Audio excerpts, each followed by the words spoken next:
everyone, welcome to this video. So guys, Maharashtra law CET 5 year LLB entrance exam जो है ये मई month में होने वाली है। और अब एक ऐसा पॉइंट आ गया है, एक ऐसा सिचुएशन आ गया है जहां पे अब स्टूडेंट्स जो है कुछ चीजों को लेके बहुत ज्यादा कंफ्यूज्ड है।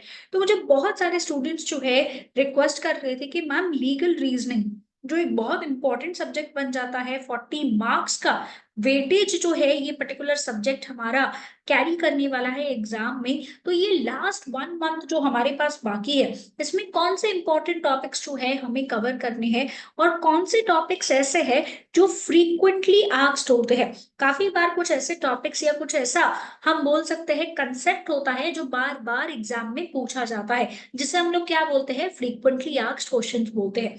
तो गाइस, लीगल रीजनिंग के लिए जो भी इंपॉर्टेंट टॉपिक्स आपको पढ़ने हैं ये डिटेल में इस वीडियो में हम डिस्कस करेंगे। But before coming to any other discussion, एक चीज जो है गाइस, अगर आप जो है सीईटी एग्जाम की प्रिपरेशन कर रहे हो तो आपके लिए जो है गाइस एक फ्री मॉक टेस्ट जो है मैंने अपीयर कर आप कर सकते हो। यहाँ पे उसका लिंक मैंने नीचे डिस्क्रिप्शन बॉक्स में डाला हुआ है। ये फ्री मॉक टेस्ट से आपको पता चलेगा कि अभी लास्ट 1 मंथ बाकी है, कितनी प्रिपरेशन आपकी हुई है और कितनी प्रिपरेशन आपकी अभी भी होना बाकी है। गाइस, अभी भी टाइम हमारे पास अच्छा खासा है। हम चाहे तो यहाँ पे अपनी पढ़ाई 1 मंथ में कंप्लीट कर सकते हैं। बहुत ज्यादा आसान होगा यहाँ पे चीजें करना, अगर हमें पता है कि मुझे कितना आता है और मुझे किधर जो है अब मेहनत करनी है, कौन से मेरे वीक पॉइंट्स है। तो गाइस, एक फ्री मॉक टेस्ट जो है आप अपीयर कर सकते हो, लिंक मैंने नीचे डिस्क्रिप्शन बॉक्स में रखा है। एंड अब चलो आगे समझते हैं कि कौन से टॉपिक्स जो है आपको पढ़ने हैं। तो देखो, as we all know, legal aptitude और रीजनिंग 40 मार्क्स जो है ये कैरी करता है। अब देखो, एग्जाम में ना लीगल पॉइंट ऑफ व्यू से अगर हम देखें तो एग्जाम में क्वेश्चन दो तरीके के पूछे जाते हैं। ठीक है, एक होता है प्रिंसिपल और फैक्ट बेस्ड क्वेश्चन, और दूसरा होता है आपका लीगल नॉलेज, मतलब जैसे हम बोलते हैं लीगल एप्टीट्यूड के ऊपर। तो ये दोनों जो है टाइप ऑफ क्वेश्चंस कुछ पर्टिकुलर टॉपिक से जो है एग्जाम में पूछे जाते हैं। अब प्रिंसिपल और फैक्ट बेस्ड क्वेश्चन में कैसा होता है, प्रिंसिपल हमें दिया रहेगा। टेक एन एग्जाम्पल, प्रिंसिपल में हमें दिया है अग्रीमेंट्स जो है are not enforceable by law. नीचे हमें फैक्ट दिया है कि मान के चलो अभी आपका रिजल्ट आने वाला था 12th स्टैंडर्ड का, आप बहुत घबराए हुए थे। तो आप किसी बाबा जी के पास गए, बाबा जी को बोला, बाबा जी प्लीज थोड़ी सी हेल्प कर दीजिए, मेरा रिजल्ट ऐसे ला दीजिए कि मुझे 90% आ जाए 12th स्टैंडर्ड में। बाबा जी बोलते हैं ठीक है बच्चा, एक काम कर, रोज का ना 5 लीटर दूध जो है तो गाय को पिला। आप बड़े खुश हो गए, आपने सोचा चलो ठीक है, आसान हो जाएगा हमारे लिए। फिर जब आप गाय को दूध पिलाने गए तब याद आ रहा, अरे शिट, गाय तो दूध देती है, गाय दूध पीती थोड़ी है। अब ये तो गड़बड़ हो गई, गाय को दूध पिलाना है। फिर भी कितनी मेहनत करी आपने एंड यू मेड श्योर कि आप क्या कर रहे हो, गाय को यहाँ पे दूध पिला रहे हो। बट हुआ क्या, आपका रिजल्ट जो है यहाँ पे 89.99% आ गया।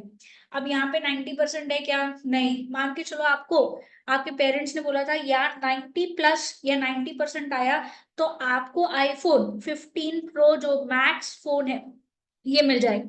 अब आपके पेरेंट्स बोल रहे हैं नहीं, 90 तो नहीं दिख रहा है, यहाँ पे 0.1% कम है, इसीलिए अब आपको आईफोन नहीं मिलेगा। आपको बड़ा गुस्सा आता है कि आपने वो सारी चीजें करी जो बाबा जी ने बोली हुई थी, बाबा जी को पैसे भी दिए, बट फिर भी वो काम तो हुआ ही नहीं। तो क्या आप बाबा जी के ऊपर केस कर सकते हो, ऐसे कैसे हो गया? नहीं कर सकते ना। क्यों नहीं कर सकते? Because agreements are not legally enforceable. अब यहाँ पे ये एक एग्जाम्पल था। अब इसके लिए मुझे कंसेप्ट पता होना चाहिए, फर्क पता होना चाहिए कि अग्रीमेंट क्या होता है, कॉन्ट्रैक्ट क्या होता है। तो यहाँ पे प्रिंसिपल और फैक्ट बेस्ड क्वेश्चन में भी मुझे बेसिक लीगल नॉलेज जो है ये लगती है, और बाकी की नॉलेज ये लीगल एप्टीट्यूड में टेस्ट करी जाती है। तो सबसे पहले आपको कॉन्ट्रैक्ट लॉ पढ़ना होता है, जिसका वेटेज बहुत ज्यादा होता है एग्जाम पॉइंट ऑफ व्यू से, 10 to 12 मार्क्स का। जहाँ पे आपको पता होना चाहिए कॉन्ट्रैक्ट क्या होता है, कौन से लोग ऐसे हैं जो कॉन्ट्रैक्ट में एंटर कर सकते हैं, मतलब who is eligible to enter into a contract. Valid contract क्या होता है, वॉइड कॉन्ट्रैक्ट्स क्या होते हैं, वॉइड ab initio कॉन्ट्रैक्ट्स क्या होते हैं, फिर किस तरीके से कॉन्ट्रैक्ट जो है वॉइड हो सकता है, कौन से सिचुएशंस में, फिर कॉन्ट्रैक्ट को खत्म कैसे करना है, और कुछ स्पेशल कॉन्ट्रैक्ट्स के बारे में भी आपको जानकारी होनी चाहिए, जैसे कि कॉन्ट्रैक्ट ऑफ बेलमेंट ले लीजिए, प्लेजमेंट ले लीजिए, एटसेट्रा। ऐसे बहुत सारे कंसेप्ट जो होते हैं जो आपको इंपॉर्टेंट है contract law point of view से। तो यहाँ पे हमें बिल्कुल भी जो है ये टॉपिक, बिल्कुल भी ये जो वीडियो में जो टॉपिक्स बोलूंगी आपको स्किप नहीं करने हैं, बिकॉज ये इंपॉर्टेंट है। नेक्स्ट हमारे लिए आ जाता है टॉर्ट्स, जो होता है on an average 4 to 5 marks का एग्जामिनेशन पॉइंट ऑफ व्यू से। टॉर्ट्स में अब देखो, टॉर्ट्स जो है ये क्रिमिनल लॉ से अलग होता है, टॉर्ट्स आर सिविल लॉस। अब मान के चलो, एक एग्जाम्पल ले लो कि जो पर्सन है, ठीक है, एक पर्सन जो है यहाँ पे आ, उसका पेट डॉग है, वो पेट डॉग उसका जो है जाके, कोई पर्सन जो वहां से रास्ते से चल रहा था, मान के चलो ये राजू है, ठीक है, तो राजू का एक पेट डॉग है जिसका नाम जो है क्या है, टॉमी, ठीक है।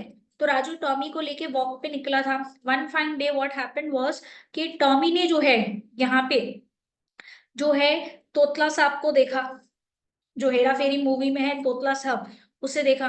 टॉमी को बड़ा गुस्सा आया तोतला साहब को देख के, तो राजू ने क्या कर दिया, तोतला साहब को जाके बाइट कर लिया। अब जिसकी वजह से तोतला साहब को क्या करना पड़ा, हॉस्पिटल में एडमिट करना पड़ा। अब यहाँ पे ऐसे वाले सिचुएशन में किसने बाइट किया है तोतला साहब को, टॉमी ने, बट ये हॉस्पिटल का जो भी खर्चा है, ये खर्चा कौन उठाएगा, who is liable here, Raju is liable here. तो टॉर्ट्स में कुछ ऐसे कंसेप्ट होते हैं जहां पे हमें डेफिमेशन होता है, कंसेप्ट होता है, किस तरीके से लाइबिलिटी जो है अराइज होती है। ऐसे सारे टॉपिक्स जो है हम लोग कहाँ पे पढ़ते हैं, टॉर्ट्स में पढ़ते हैं। उसके बाद क्रिमिनल लॉ का वेटेज भी अच्छा खासा होता है, 5 to 6 मार्क्स का हमें क्रिमिनल लॉ होता है कि बेसिकली क्राइम क्या होता है, अलग अलग स्टेजेस क्या होते हैं क्राइम के, और क्राइम जो है इसमें अलग अलग कैटेगरीज आ जाती है, मतलब क्राइम अगेंस्ट ह्यूमन बॉडी हो सकता है, क्राइम जो है ये प्रॉपर्टी मैटर्स को लेके भी हो सकता है, क्राइम जो है ऐसा भी हो सकता है कि लाइफ का थ्रेट था, मतलब मर्डर वगैरह जो चीजें होती है, तो ये क्रिमिनल लॉ में आ जाता है। तो इसका बेसिक स्ट्रक्चर अगेन हमें पता होना चाहिए, वेटेज अच्छा खासा होता है।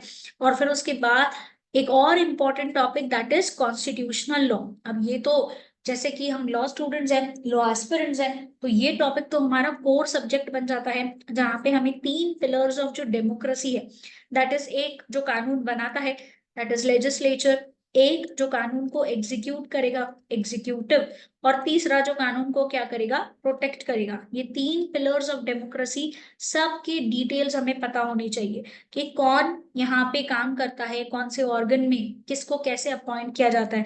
जैसे कि लेजिस्लेचर में क्या आ जाएगा, पार्लियामेंट आ जाएगा, एग्जीक्यूटिव में कौन आ जाएगा, प्रेसिडेंट आ जाएंगे, गवर्नर्स आ जाएंगे, वाइस प्रेसिडेंट आ जाएंगे, एटसेट्रा। करेक्ट। तो यहाँ पे ये सारी चीजें, जुडिशियरी में डिस्ट्रिक्ट कोर्ट, हाई कोर्ट, और सबसे apex court that is the supreme court. तो जजेस का अपॉइंटमेंट कैसे होता है, चीफ जस्टिस ऑफ इंडिया, बहुत सारी चीजें हमें यहाँ पे पढ़नी होती है। प्लस हम लोग इसमें फंडामेंटल राइट्स क्या होते हैं, फंडामेंटल ड्यूटीज क्या होती है, directive principles of state policy, writs part again important हो जाएगा। फिर इमरजेंसी अगर इंडिया में आनी है तो कब आ सकती है, ये सारे टॉपिक्स जो है और भी क्या हो जाएंगे, इंपॉर्टेंट हो जाएंगे। Next comes is family law. अब फैमिली लॉ आज के टाइम पे जो है, as we all know, what do you understand by family, family कैसे बन सकता है, मैरिज से बन सकता है। तो ये फैमिली लॉज में जो है सब लॉज अलग अलग होते हैं, हिंदूज के लिए लॉ अलग होता है, मुस्लिम्स के लिए लॉज अलग होते हैं, क्रिश्चियंस के लिए लॉ अलग होते हैं, एटसेट्रा, ऐसे लॉज अलग अलग होते हैं। तो मैरिज, ये सारे लॉज के अंडर मैरिज कैसे हो सकता है। आज के टाइम पे मैरिज के बाद का नेक्स्ट स्टेप क्या है, डिवोर्स हो रहा है काफी ज्यादा लोगों का, तो ये पता होना चाहिए। अगर कोई बच्चा है तो उसकी कस्टडी जो है किसके पास जाएगी, या गार्डियनशिप जो है यहाँ पे किसके पास जाएगा, ऐसी सारी चीजें इंपॉर्टेंट हो जाती है। HUF जो है इसमें आ जाता है। तो ये कुछ हमारे इंपॉर्टेंट टॉपिक्स हो जाएंगे फैमिली लॉ से। और 2-3 मार्क्स हम एक्सपेक्ट कर सकते हैं लीगल टर्म्स और लीगल मैगजीम्स, ये लैटिन या ग्रीक टर्म्स यूजुअली होते हैं, और कुछ ऐसे टर्म्स होते हैं जहाँ पे हमें उसके मीनिंग्स जो है क्या होनी चाहिए, पता होनी चाहिए। ठीक है, तो ये हमारा वेरी इंपॉर्टेंट टॉपिक्स हो जाएगा। अब गाइज अगर आपने अपनी एग्जाम की प्रिपरेशन जो है अब तक स्टार्ट नहीं करी है तो फटाफट कर दो, बिकॉज एग्जाम बहुत ज्यादा पास में आ रही है। तो अगर आप ऑनलाइन लाइव लेक्चर्स के लिए जाना चाहते हो तो आप ऑनलाइन लाइव स्मार्ट बैच जो है ये ज्वाइन कर सकते हो। और अगर आप ऑफलाइन कोचिंग के लिए देख रहे हो तो हमारे कोचिंग सेंटर्स जो है घाटकोपर, डोंबिवली एंड दादर में सिचुएटेड है। ये हमारे एड्रेसेस है। आप यहाँ पे आके जो है फ्री एग्जाम काउंसलिंग जो है ये ले सकते हो, जहाँ पे आपको काउंसलर समझा देंगे। अगर आप ऑफलाइन कोचिंग के लिए देख रहे हो तो बैचेस जो है गाइस ऑलरेडी अवेलेबल है, फटाफट अपनी प्रिपरेशन स्टार्ट कर दो। और अगर आप ऑनलाइन कोचिंग के लिए देख रहे हो तो ऑनलाइन लाइव स्मार्ट बैच, जहाँ पे आप घर बैठे बैठे प्रिपरेशन कर सकते हो। लाइव लेक्चर्स होंगे सुबह को 7 to 9 AM में, सारे डाउट्स उसी लाइव लेक्चर में सॉल्व होंगे और ये लाइव लेक्चर की आपको रिकॉर्डिंग भी मिल जाएगी।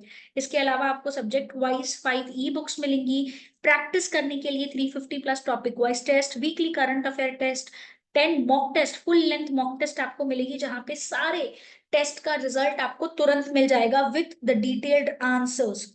इसके अलावा आपको ब्रह्मास्त्र बैच का भी एक्सेस मिलेगा, जहां पे एग्जाम जो है इसके ठीक पहले आपके क्विक मैराथन लेक्चर्स होंगे। उसके अलावा आप जो है यहाँ पे 300+ वोकेबलरी वीडियोस भी आपको मिलेंगे, ताकि आपके इंग्लिश का प्रिपरेशन हो सके। तो बिना कोई देरी के गाइस फटाफट से जो है बैच को ज्वाइन करो। अगर आप वीडियो जो है यहाँ पे सेल्फ स्टडी करना चाहते हो तो वीडियो रिकॉर्डेड लेक्चर्स भी अवेलेबल है। तो ठीक इन्हीं स्टूडेंट्स के जैसे अगर आप भी अपनी dream law college that is DLC ILS में जाके पढ़ना चाहते हो तो बिना कोई देरी के अपनी प्रिपरेशन स्टार्ट करो। ये 2023 के बीएडयूकेआर के कुछ टॉपर्स है जो आज के टाइम पे अपनी ड्रीम लॉ कॉलेज में जो है पढ़ाई कर रहे हैं। तो गाइस बिना कोई देरी के start your preparation right away. आप हमें कॉल या व्हाट्सएप कर सकते हो इस नंबर 8383818888 पे, और एक फ्री मॉक टेस्ट जो है अपियर करना मत भूलना। एंड अगर आप ऑफलाइन कोचिंग के लिए देख रहे हो तो आप ऑफलाइन सेंटर्स भी विजिट कर सकते हो। बीएडयूकेआर एक कोचिंग इंस्टीट्यूट है जो आपको classroom, live class, recorded lecture, books, ebooks and test pack facilities provide करते हैं। Don't forget to share this video and with your friends and do subscribe the channel.